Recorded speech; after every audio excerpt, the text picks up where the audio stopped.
সোমবার সারা দেশে একযোগে শুরু হচ্ছে টিকাদান কর্মসূচি। এর আগে গত ৫ এপ্রিল থেকে উচ্চ ঝুঁকিপূর্ণ ১৮ জেলার ৩০টি উপজেলায় জরুরি হামের টিকাদান কর্মসূচি শুরু করে সরকার। এরপর ১২ এপ্রিল ঢাকাসহ ৪ সিটি কর্পোরেশন এলাকায় টিকা দেয়া শুরু হয়। রোববার রাজশাহী মেডিকেল কলেজ হাসপাতালে হামের উপসর্গ নিয়ে এক শিশুর মৃত্যু হয়েছে।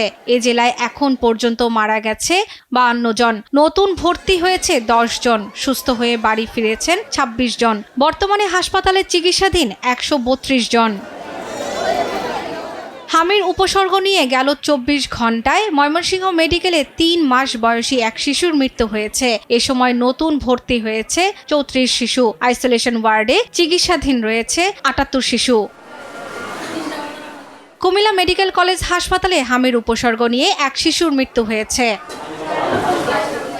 নেত্রকোনার হাসপাতালগুলোতে বাড়ছে হাম উপসর্গের রোগী। টিকা দেয়া হয়েছে ১১,২৮২ শিশুকে।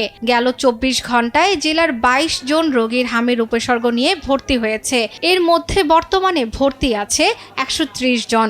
ছুটি নিয়ে বাড়ি ফিরেছে ৮৫ শিশু। চিকিৎসা তো করতে আছি, সব আমার টাকা দিয়ে কিনে, কিছু এখান থেকে দিতেছে না, কস্টিপটা সহ আমাদের কিনে আনতে। আমরা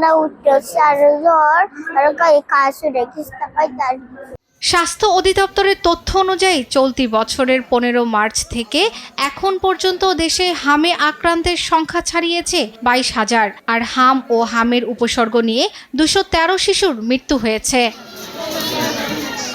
শর্মিলা কেয়া, নিউজ ডেস্ক, দেশ টিভি।